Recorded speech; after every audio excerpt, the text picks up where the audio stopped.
The room that wasn't there. I never wanted to set foot in that house again. My grandmother's death had been sudden, but the house felt like it had been dying long before she did. The wooden beams groaned as if they carried centuries of secrets. The walls stained with memories no one wanted to recall. It was the kind of place where silence felt heavy, where every breath felt watched.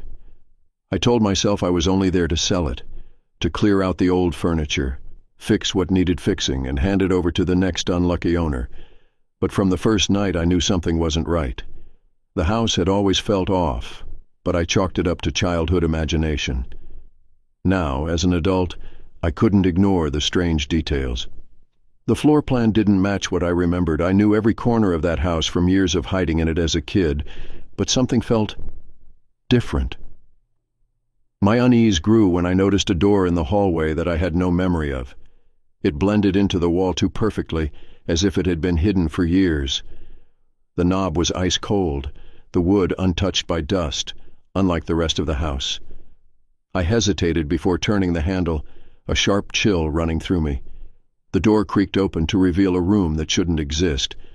I knew this house inside out, and there was no space for an extra room here. But there it was, a dimly lit chamber, thick with dust, its air stale and heavy. A small wooden table sat in the middle, and on it lay an open notebook. My breath caught in my throat as I stepped inside, my fingers trembling as they brushed against the pages. The handwriting was mine. That made no sense. I hadn't been here in years, and I had never owned a notebook like this. I flipped to the last page, my heart pounding. The date was yesterday. The words made my stomach twist. Do not stay after dark. Do not listen to the whispers. Do not go near the mirror. A shiver crawled up my spine. My mind fought against logic, scrambling for a rational explanation. Maybe my grandmother had kept old letters, maybe. Maybe this wasn't my handwriting at all, just similar enough to make me doubt myself. I shut the book and turned to leave, but the moment my foot crossed the threshold, the door slammed shut behind me. The air turned thick, pressing against my chest. The dim light in the room flickered, and a whisper curled through the silence. It wasn't from outside. It was here, in the room with me. My breath hitched as I turned toward the mirror hanging on the far wall. It hadn't been there before. I took a step closer, and my reflection did the same. But something was wrong. The me in the mirror wasn't copying my movements exactly. It was delayed, just by a fraction of a second, but enough to be noticeable. Enough to make my skin crawl. Then, it smiled. I didn't. My knees locked, fear digging its claws into my spine. My reflection lifted its hand and waved. My arms stayed at my sides. A deep, suffocating dread wrapped around me as I forced myself to move, to run, but my body felt sluggish, as if the air itself had thickened. The whispering returned, louder now, words I couldn't understand, slipping through the cracks in reality. My reflection's smile widened, stretching too far, teeth too sharp, eyes too dark. Then it spoke. You found the room. That means you're next. I stumbled back, my hand fumbling for the doorknob. The room felt smaller now, the walls pressing inward, the air colder. My fingers grasped the handle and twisted desperately, but the door wouldn't budge. The whispering turned into a low, guttural chuckle. Grandma left, and now you're here. It's been waiting. No, this wasn't real. I squeezed my eyes shut, willing myself to wake up, to shake off whatever hallucination had taken hold of me. When I opened them again, the mirror was empty. My reflection was gone. Something moved behind me. I spun around, but the room was empty. Just the table, the notebook, the mirror. I could hear my own heartbeat, loud and erratic. Then, slowly, the air shifted. A single word scratched against my ears, spoken in a voice that wasn't mine. Run. The door flew open, slamming against the wall. I didn't hesitate. I ran, my feet barely touching the ground as I bolted down the hallway. The walls groaned, the house trembling as if waking from a long sleep. Shadows stretched unnaturally, reaching toward me as I threw myself into the main room. The front door was right there. I lunged for it, yanking it open, just as a cold hand wrapped around my wrist. A scream tore from my throat as I twisted free, stumbling onto the porch. The moment my feet hit the ground outside, the air shifted. The silence returned. The house stood still, innocent in the moonlight, as if nothing had happened. I gasped for air, my body trembling. My wrist burned where something had grabbed me, an icy imprint lingering on my skin. Slowly I turned back. The house loomed, unchanged. But the front door was closed. I hadn't closed it. And beneath the last line, a new sentence had appeared. You left, but it followed. Story number 2. Voices in the Vents. I first heard it on my second night in the house. A whisper, faint, like a breath against my ear, slipping through the vents just as I was about to fall asleep. I sat up immediately, my skin prickling. The room was still, the house silent except for the soft hum of the ceiling fan. Maybe it was the pipes, I told myself, or the wind outside. But then I heard it again. A voice. I couldn't make out the words, but the tone was unmistakable, low, hushed, like someone speaking just out of reach. My stomach twisted as I stared at the vent near my bed. It was old, rusted around the edges, the kind of thing that probably hadn't been cleaned in decades. I swallowed hard, leaning closer, my breath catching in my throat. And then the whispering stopped. The silence stretched, thick and suffocating, until I convinced myself I had imagined it. I was just tired. Moving into a new place always did weird things to the mind, but as I turned off the lamp and lay back down, something scraped against the inside of the vent, not the pipes, not the wind, something inside. I barely slept that night. Every time I closed my eyes, I swore I could hear breathing, soft and deliberate, as if someone was listening to me sleep. By the next morning, I had almost convinced myself it was a small animal, a rat maybe, a bird trapped somewhere in the ducts. It was an old house after all, it made sense, but when I mentioned it to my landlord, an old man with a permanent scowl, he shook his head. "Can't be rats," he muttered. "Had the place checked last month. Nothing in the vents." That should have reassured me. It didn't. That night the whispering started earlier. I had just sat down on the couch when I heard it. A slow murmur seeping through the vents, wrapping around the room like a cold draft. The words were clearer now, but I still couldn't understand them. It sounded like a conversation. Two voices speaking in hushed tones. I turned off the TV, my pulse quickening. The voices stopped. The silence felt thick, expectant. And then, "Can you hear us?" I shot off the couch, my breath coming in short gasps. The voice had been right there, right behind me, sliding through the vent near the floor. My skin crawled as I backed away, my hands shaking. I wanted to believe I had imagined it, that it was my mind playing tricks on me. But then it spoke again. "We know you're listening." I didn't sleep at all that night. Every time I closed my eyes, I swore I could hear them moving. Not just the whispering now, something shifting in the vents, dragging against the metal, slow and deliberate. The next day, I called a ventilation service. The guy showed up in the afternoon, took one look at the vent in my room and frowned. "How long have you lived here?" he asked. "Just a week." He didn't say anything, just pried off the grate and shined a flashlight inside. The moment he did, he froze. His face paled as he stared into the duct, his hands tightening on the edge of the metal. "What is it?" I asked. He didn't answer. Slowly he reached inside, pulling something out, a small crumpled piece of paper. It was yellowed with age, the edges torn. He handed it to me, his expression unreadable. I unfolded it with trembling fingers. The handwriting was scrawled, frantic. "They watch through the vents, they whisper at night. If you hear them, don't respond." My blood ran cold. I looked up at the technician, but he was already packing up his tools. "I don't know what this is, man, but I'd get out of here if I were you," he muttered. That night I pushed a chair against my bedroom door and left every light on.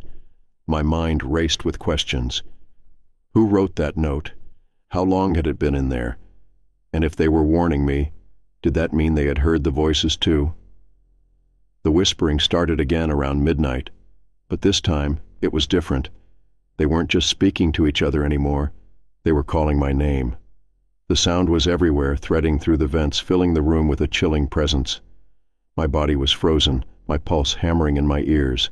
And then, just as the panic reached its peak, the vent cover rattled. I bolted upright, my breath coming in short, shallow gasps. The metal screws twisted on their own, slowly unscrewing. The grate loosening. The thing inside was trying to come out. I grabbed the nearest heavy object, a lamp, and backed into the corner of the room. The grate clattered to the floor, and for a split second, all I saw was darkness. Then fingers. Long, thin fingers, too many of them, unfolding from the shadows inside the vent. They were pale, almost translucent, stretching toward me, grasping at the air. A whisper curled through the room, soft and teasing. "Found you."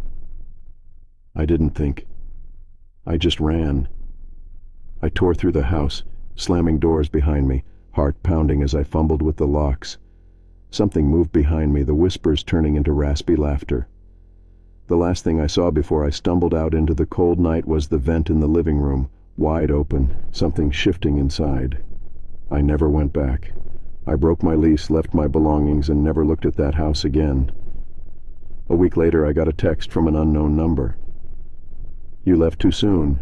We weren't done talking." I threw my phone across the room.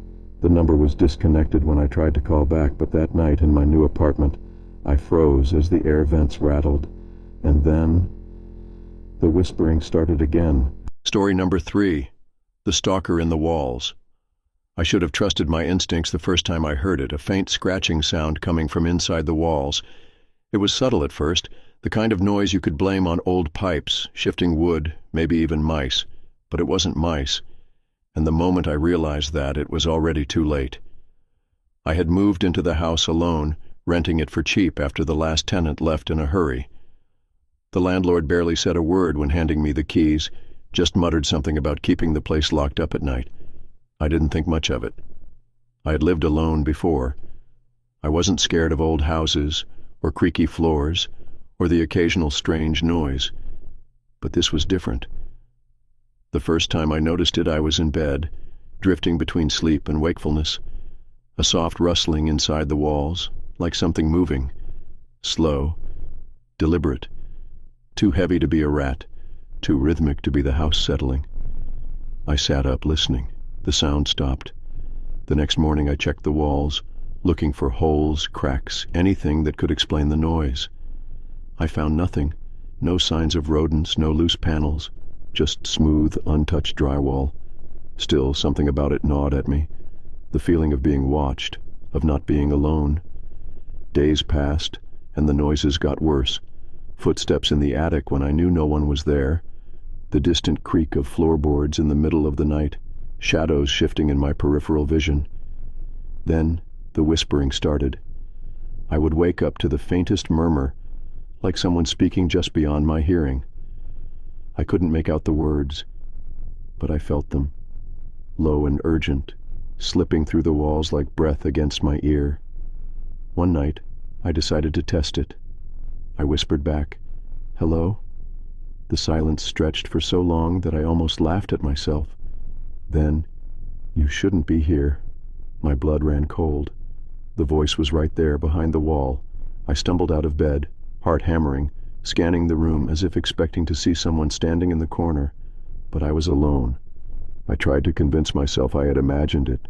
Sleep paralysis, maybe, a half-dream. But the fear in my gut told me otherwise. That night I barely slept. Every time I closed my eyes, I swore I could hear breathing, slow and steady, as if someone was lying just on the other side of the wall listening. The next day I called my landlord. I kept my voice steady, casual, asked if anyone had ever complained about weird noises. He went quiet for a moment before saying, "It's an old house, it makes sounds." I wanted to push him for more, but something in his tone stopped me, like he already knew what I was going to say, like he had been expecting the call. That night, I set up my phone camera, propping it against the far wall facing my bed. If something was moving in the house, I wanted to see it. I hit record, turned off the lights, and forced myself to sleep. The next morning, my phone was on the floor. The screen was cracked, the battery drained. I swore I had left it plugged in. My stomach twisted as I opened the video. The first few hours were nothing, just me sleeping, tossing, turning. Then, around 3 a.m., the closet door creaked open. I stopped breathing. A figure stepped out. It was tall, impossibly thin, its head tilted at an unnatural angle. It moved slowly, gliding toward my bed, pausing just inches from my face. I watched myself sleep, oblivious to the thing hovering over me. It stood there for what felt like hours, then turned its head sharply toward the camera. The video cut to static. I scrambled to pack my things. I didn't care about breaking the lease, about my deposit, about anything except getting out. But as I reached for my keys, I froze. The closet door was open. I hadn't touched it. Cold fear coiled in my stomach as I forced myself to step closer, every instinct screaming at me to run. The darkness inside was thick, swallowing the dim light from the hallway. I reached for the switch, and then, from deep inside the walls, I heard it. A breath. Close. Too close. Something shifted, the drywall bulging slightly, like someone was pressing against it from the other side. My breath hitched as I stepped back, my heart hammering so hard it hurt. The wall flexed again, the shape of fingers pressing outward, tracing along the surface like they were feeling for a way through. Then, the whisper came. "You let me out." I turned and ran. I don't remember getting into my car. I don't remember starting the engine. All I remember is speeding down the road, never looking back. I didn't stop until I was miles away, parked in some random gas station lot, shaking so hard I could barely breathe. I never went back to that house. I never called the landlord. But sometimes, late at night, when the world is quiet and still, I swear I hear it. A faint rustling, a whisper in the walls, and the feeling that something is still listening. Story number 4. The Forgotten Tenant. When my uncle died, the house became my problem. It had been sitting empty for years, a crumbling relic at the edge of town, the kind of place people whispered about but never dared to enter. He left it to me in his will, though I had no idea why. We were never close, and I hadn't seen him in over a decade. Still, I figured I'd clean it out, sell whatever was salvageable, and be done with it. From the moment I stepped inside, the house felt wrong. The air was thick, stale, as if it had been holding its breath for years. The floorboards groaned under my weight, and dust floated in the dim light, filtering through heavy curtains. It smelled like damp wood, and something else, something faintly rotten. I started in the main rooms, sorting through old furniture and yellowed papers. Most of it was junk, but something about the place unsettled me. I caught myself glancing over my shoulder, feeling the weight of unseen eyes. The silence wasn't just empty, it was watchful. Then I found the door. It was at the end of the hallway, a plain wooden door with a rusted handle. What struck me was that I didn't remember it being there. I'd been in this house as a kid, and I knew it only had one floor. There was no way an attic could exist above these low ceilings. Yet the door was there, undeniable, and waiting. I hesitated before pushing it open. The air inside was ice cold, a sharp contrast to the stuffy warmth of the house. A narrow wooden staircase spiraled up into darkness. I swallowed hard and took a step inside. The boards creaked under my weight, the sound swallowed by the thick silence above. At the top I found a single room. It was small, with a low ceiling and a single barred window that let in only a sliver of light.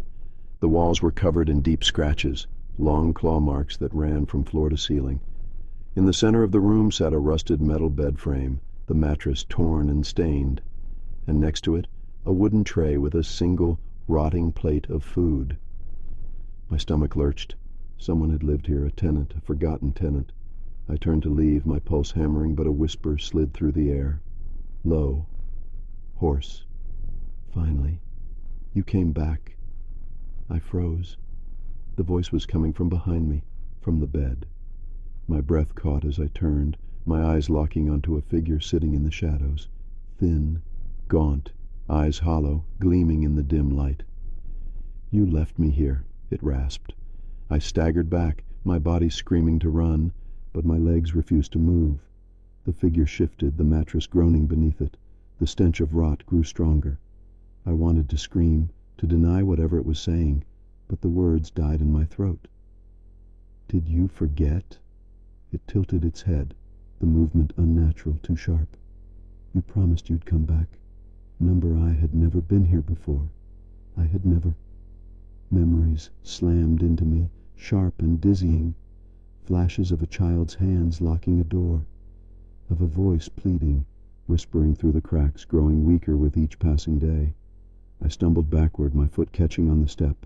I fell hard, pain jolting through my back. The room spun, shadows stretching toward me. The figure stood, its bones cracking with the movement. "You left me," it said again. Stepping forward, I scrambled to my feet, choking on terror. "I don't know you." It stopped. The air trembled with silence. Then it laughed, a sound dry and brittle, like dead leaves rustling in the wind. "But I know you," it whispered. The door slammed shut. Darkness swallowed the room. I clawed at the wood, my breath coming in ragged gasps. The laughter twisted into a sob, then a scream, raw and endless. The walls trembled, the scratches seeming to deepen before my eyes. Then suddenly silence. The door flew open and I tumbled out, landing hard on the dusty hallway floor. Gasping, I turned back, but the attic, it was gone. The door wasn't there. No staircase, no room. Just a blank wall as if it had never existed. I ran. I didn't stop until I was outside, gasping for air. My mind reeled, searching for explanations that didn't exist. But one thing was clear. I had left something behind in that house, and it was still waiting for me. Story number 5. Don't answer the basement door. The first time I heard the knocking, I thought I had imagined it. A slow, deliberate rap against the basement door. I was home alone, curled up on the couch, the glow of the TV flickering in the dark. The sound was so faint I almost dismissed it, but then it came again. 3 knocks. I muted the TV and held my breath. The house was silent. Too silent. I glanced toward the basement door at the end of the hallway, my stomach twisting. It was locked. It was always locked. My mom had made sure of that. "Never open that door," she had warned me since I was a kid. No matter what you hear, no matter who calls for you. I used to think she was just paranoid, that she didn't want me playing on the old rickety stairs, but I was 16 now, and the way she still insisted on keeping it locked, on never even speaking about what was down there, felt strange. The knocking came again, louder this time. I stood up slowly, my pulse hammering against my ribs. My phone was on the table, and I grabbed it, hesitating. Should I call someone? The police? My mom? My fingers hovered over the screen, but then, a voice. Software muffled, coming from the other side of the basement door. "Let me out." A chill ran down my spine. It was a child's voice, small, fragile. I took a step closer. "Hello?" Silence. I swallowed hard, my mind racing. Maybe it was a trick. Someone had broken in. Maybe a kid from the neighborhood got trapped. But that didn't make sense. The basement had no windows, no entrance, except this one door. The voice came again, trembling. "Please, it's so dark." My hand shook as I reached for the lock, and then, just as my fingers brushed against it, I froze, because I remembered something. When I was little, I had heard this voice before. I had forgotten, buried the memory deep. But now it rushed back like ice in my veins. I had heard this same small, desperate voice when I was 6 years old. Let me out. I had gone to the basement door, just like now. I had almost opened it, but my mom had grabbed me, yanking me away with a force that scared me more than the voice itself. "Never answer," she had hissed, locking the door again. "It isn't real." The knocking turned into pounding. The voice grew more frantic. "Please, I don't want to be here anymore." My breath hitched. It sounded so real, so human. I backed away, my heart hammering. Something wasn't right. The door had been locked for years. My mom was the only one with the key. And yet, the voice never aged. It had sounded like a child when I was 6, and it still did now. I clamped a hand over my mouth as a new sound echoed through the silence. Scraping. Something dragging against the wood from the other side. Slow. Deliberate. The voice whimpered.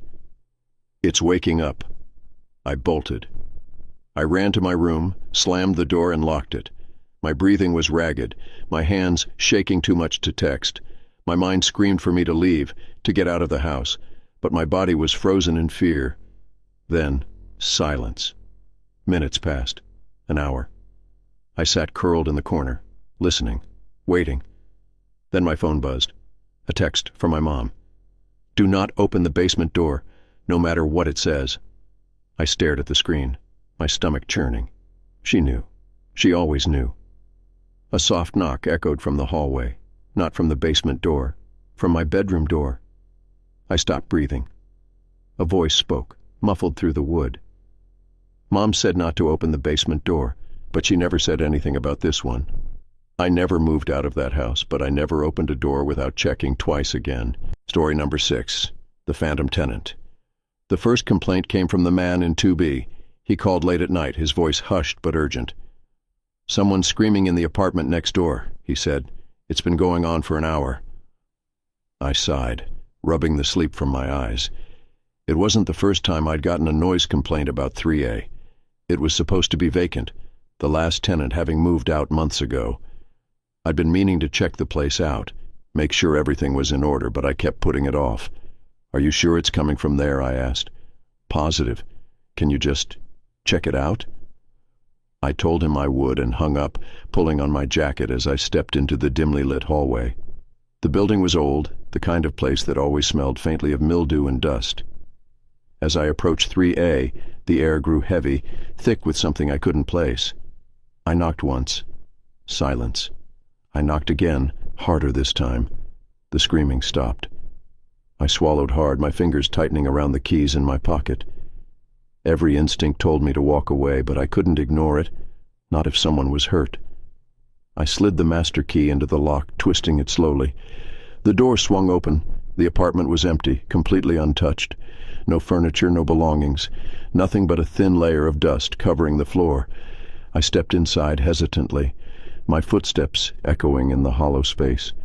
The air was stale, as if the windows hadn't been opened in years. Then I saw it, a chair, the only piece of furniture in the entire apartment, sitting in the middle of the living room, facing the far wall. It hadn't been there when the last tenant left, I was sure of it. The room felt colder now, the air pressing against my skin like a warning. I took a step closer, my breath fogging in the stillness. The chair creaked slightly, as if someone had just been sitting in it. I turned to leave. That's when I heard the whisper, a soft, breathy voice, right against my ear. "Did you bring the rent?" I spun around, my pulse hammering. The apartment was still empty, but the chair, it was facing me now. A chill ran down my spine. My heart pounded as I backed toward the door, my mind scrambling for an explanation. I reached for the doorknob, but the second my fingers touched it, the door slammed shut on its own. The whisper came again, closer this time. "You owe me." The lights flickered, the air turning frigid. My breath came in short, panicked gasps as I pressed against the door, shoving it with all my strength. It wouldn't budge. Behind me, the chair scraped against the floor, inching forward. I wasn't alone. I squeezed my eyes shut, whispering under my breath, praying, begging. The pressure in the room grew unbearable, the whispering turning into low, rasping breaths, then suddenly silence. The air shifted. The weight pressing against my chest lifted. I opened my eyes. The chair was back in the middle of the room. The door creaked open. I didn't hesitate. I ran, slamming it behind me, my hands shaking as I locked it tight. My breaths came in ragged gasps as I stumbled down the hallway, not stopping until I was back in my office, locking that door too for good measure. I didn't go back to 3A after that. I should have called someone, an exorcist, a priest, even the cops. But I didn't. A week later, the man in 2B moved out without a word. A month later, someone else rented 3A. The next day, he was gone. His things were still there, the front door left wide open, as if he had just walked out and never returned. The apartment is vacant again, but every so often I get calls about the screaming, and every time I ignore them. Story number 7, the night shift visitor. The night shift at the hotel was supposed to be quiet, boring even, that's why I took it. A few late check-ins, some drunks stumbling in after the bars closed, but mostly it was just me and the hum of the monitors in the security room. It was my 3rd week on the job when I first saw her. She appeared on the lobby camera around 2 a.m., an old woman in a long black dress, walking with slow, deliberate steps. Her hair was long and white, trailing over her shoulders. Her posture was stiff, unnatural, like she wasn't entirely sure how to move. I frowned and leaned closer to the screen. I hadn't heard the front doors open. She moved toward the elevators, pressing the button. I waited for her to check in at the desk, but she didn't. That was already strange. Only guests could use the elevators. I switched cameras, watching as she stepped inside and pressed a floor number. Room 306.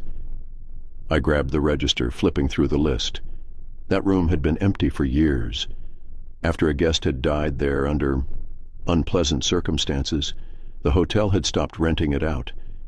The manager never explained why, just muttered something about bad history and left it at that. My stomach twisted as I watched the screen. The elevator doors slid open, and the old woman stepped out into the hallway of the 3rd floor. The camera outside 306 caught her approaching the door, stopping just before she reached it. Then she turned her head. Not toward the door, toward the camera, straight at me. A chill ran through my body. She stared, unmoving, her face expressionless. Then, so slowly it made my skin crawl, she lifted one hand and knocked on the door. 3 times. I waited, breath held, expecting nothing to happen. But then, the door opened. No one was on the other side. She stepped inside and the door shut behind her. I stared at the screen, my pulse hammering. That wasn't possible. The room was locked. I had checked it myself just last week. No guests, no staff, no key cards even assigned to it. I picked up the phone and called my coworker, Tom, who was patrolling the upper floors. His voice was groggy when he answered. "Yeah? Tom?" I whispered, eyes glued to the screen. "Can you check room 306? A pause, then, "Why?" "Just humor me." I watched as his flashlight beam appeared in the 3rd floor hallway camera. He walked toward 306, stopping in front of the door. He knocked once. Silence. Then he tried the handle. It didn't budge. "It's locked," he said. "You didn't see anyone go in?" "Number Y, who's in there?" I hesitated, my throat dry. No one. Tom grumbled something about me wasting his time and headed back down the hall. I stayed in the security room, staring at the screen, waiting. An hour passed. Then the door to 306 opened. The old woman stepped out, but this time she wasn't alone. A shadowy figure moved behind her, taller than her, its shape wrong, its limbs too long. It followed her into the hallway, its body flickering in and out of view like a glitching image. My fingers tightened on the desk. The woman turned toward the camera again, staring, her face eerily calm. The thing behind her didn't look. It didn't need to. She stepped back toward the elevator. The shadow followed. I fumbled for my radio. "Tom, are you near the elevators?" Static. The woman pressed the button. The elevator doors slid open. She stepped inside and the shadow melted into the walls. The doors closed. I switched to the lobby camera, waiting for her to appear. She never did. I checked every screen, every hallway, every exit. She was gone. The next morning, I told the manager what I saw. He went pale, then shook his head. "You're not the first to see her," he muttered, "but you're lucky." "Lucky?" I echoed, my voice hoarse. He sighed, rubbing his temples. "She only takes the ones who see her first." I quit that night, but sometimes when I stay in hotels I still check the security cameras just to make sure she isn't there, watching, waiting. Story number 8, the reflection that stayed. I woke up in the middle of the night with the unmistakable feeling that something was wrong. The room was dark, the air still, but something felt off, like the space itself had shifted in a way I couldn't explain. My heart pounded as I scanned the room, eyes adjusting to the dim glow of the streetlights bleeding through the blinds. Then I saw it. The mirror. It stood across from my bed, an old antique piece left by the previous tenant. I'd never paid much attention to it before, but tonight something was different. My reflection was standing. I was still lying down. I couldn't move, couldn't breathe. My mind scrambled for an explanation, but there wasn't one. The figure in the mirror was me, but it wasn't. It stood still, watching, its posture eerily stiff. My chest tightened, every nerve in my body screaming at me to look away, but I couldn't. Then, slowly, my reflection tilted its head. I shot up in bed, heart hammering. My real movement seemed to jolt the reflection back into place. Now it mirrored me again, shifting as I did. But the wrongness lingered, pressing into the room like something unseen was holding its breath. I turned on the lamp. The warm glow flooded the space, chasing away the shadows. I stared at the mirror, waiting, searching for any sign of what I had just seen. But it was normal now. Just a reflection. Just me. I laughed, but the sound was thin and forced. "Lack of sleep," I muttered. "Just a trick of the dark." Still, I turned the mirror to face the wall before lying back down. The next morning, I convinced myself it had been a nightmare, but as I got dressed, a strange unease crept through me. I glanced at the mirror, now facing away, and my stomach twisted. It felt like something was on the other side, listening. I left for work and tried to shake the feeling, but throughout the day I couldn't stop thinking about it. By the time I got home, the paranoia had settled deep in my bones. I hesitated before unlocking my door, a small, absurd fear gnawing at the edges of my mind. I stepped inside. The mirror was facing the room again. I stopped cold, the air rushing from my lungs. I had turned it. I knew I had. Something was wrong. I forced myself forward, my hands clammy as I gripped the edges of the frame. Slowly I turned it back toward the wall.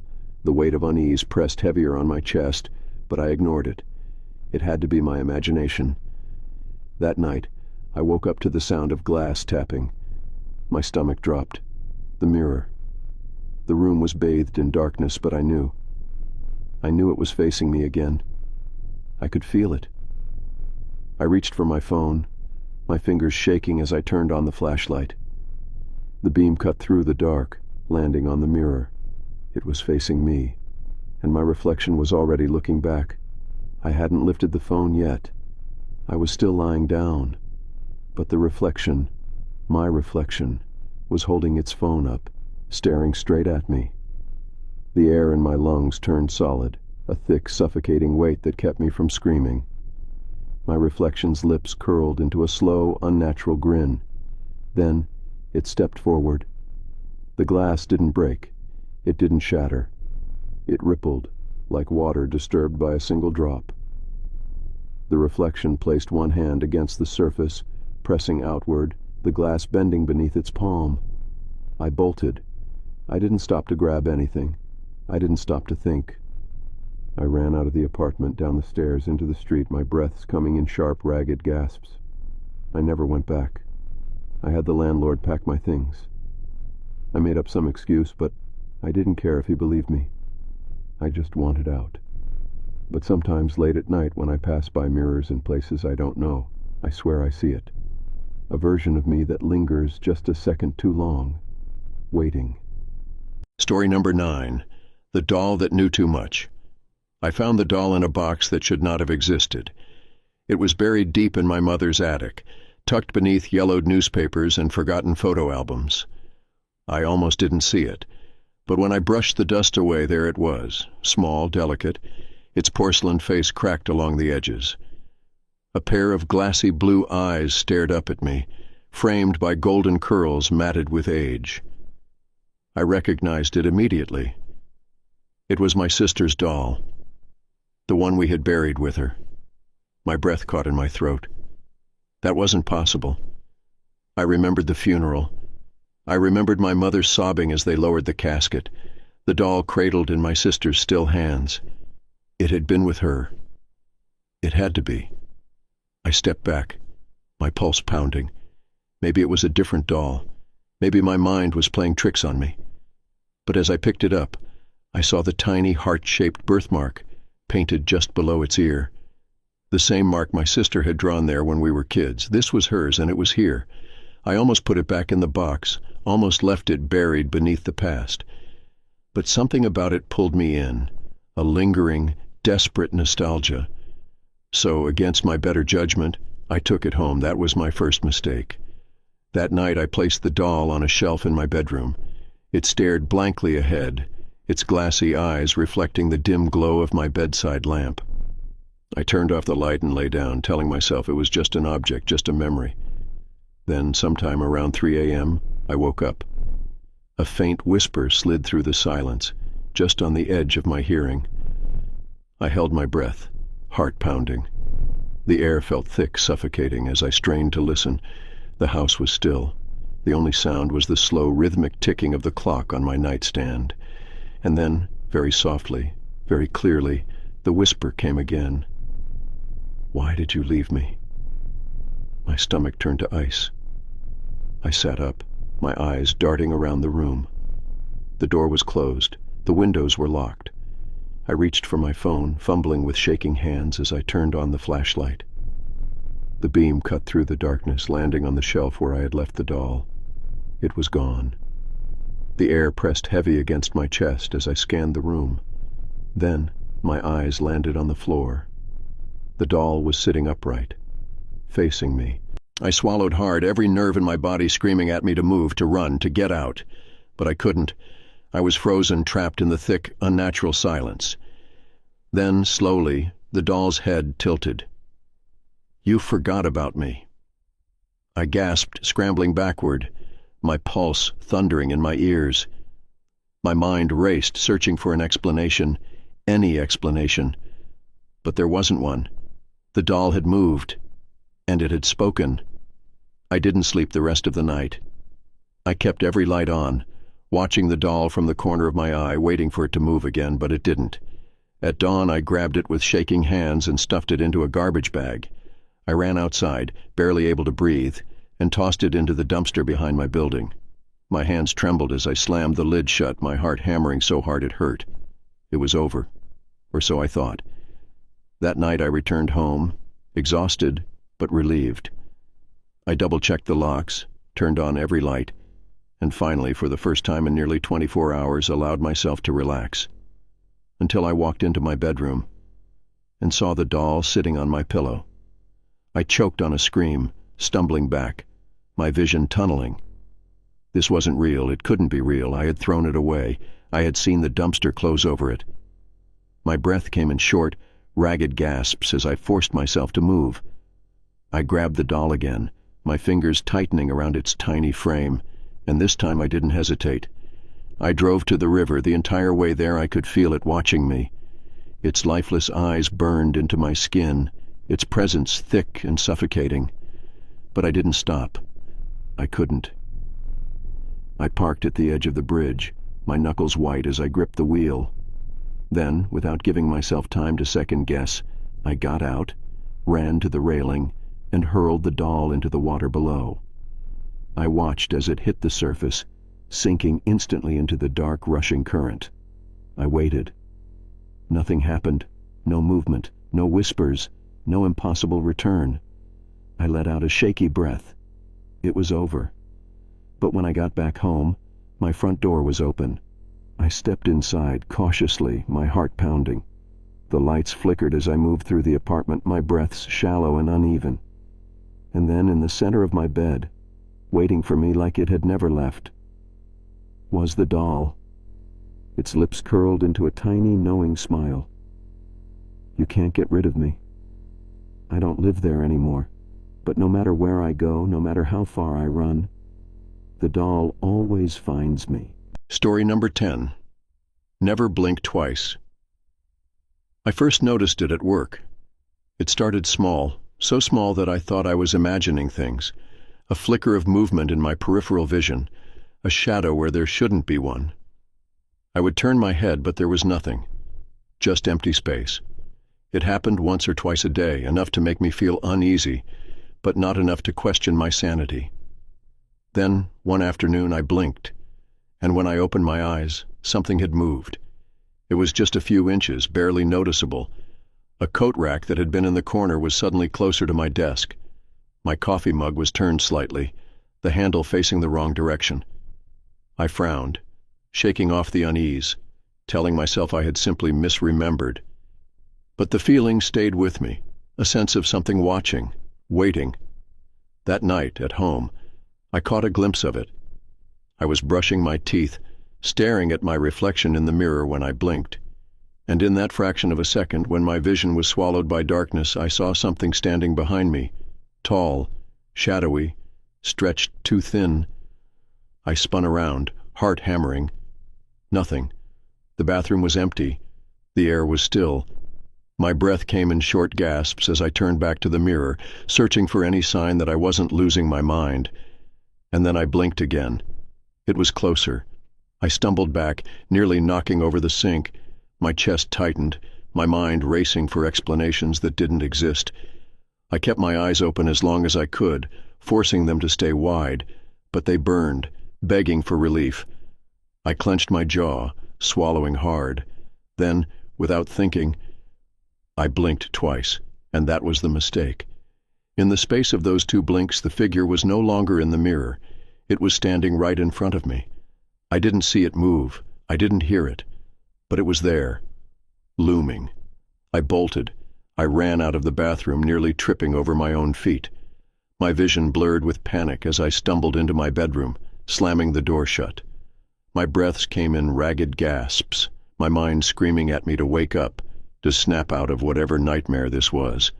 I didn't dare blink, but my eyes burned. The sting was unbearable. I had to keep them open, had to. My vision blacked out for half a second. When I opened my eyes, the door was unlocked. My stomach dropped. I hadn't touched it. Then from the corner of the room the darkness shifted. Something was there, waiting. I grabbed my phone with shaking hands, fumbling to turn on the flashlight. The beam cut through the darkness, landing on nothing. An empty corner. But I knew. I knew it wasn't empty a second ago. I forced my eyes to stay open as I backed toward the bed, my body trembling with exhaustion. The seconds dragged on like hours, my vision blurring, my lids growing heavier. I needed to sleep, but I couldn't. Because every time I blinked, it got closer. I don't remember passing out, but when I woke up, it was morning. Sunlight streamed through the windows, chasing away the shadows. My body ached from exhaustion, my eyes raw and dry. For a moment, I convinced myself it was just a dream, a stress-induced hallucination. Then I looked at my phone. The screen was cracked. The flashlight app was still open, and in the corner of the room where I had shined the light last night, there were footprints, not leading toward the door, leading toward the bed, toward me. I left that apartment the same day. I packed what little I could, not stopping to rest, not stopping to think. I didn't care where I went, I just needed to get out. But the thing is, I still see it. A flicker in my peripheral vision, a shifting shadow where there shouldn't be one, and when I blink twice, it moves closer. If you made it this far, you're braver than most. But tell me, have you ever experienced something truly unexplainable? A shadow where there shouldn't be one? A whisper in an empty room? Share your horror stories in the comments below. And if you enjoyed this, don't forget to like the video, subscribe to the channel, and check out the other terrifying stories appearing on your screen right now. You might just find one that keeps you up tonight.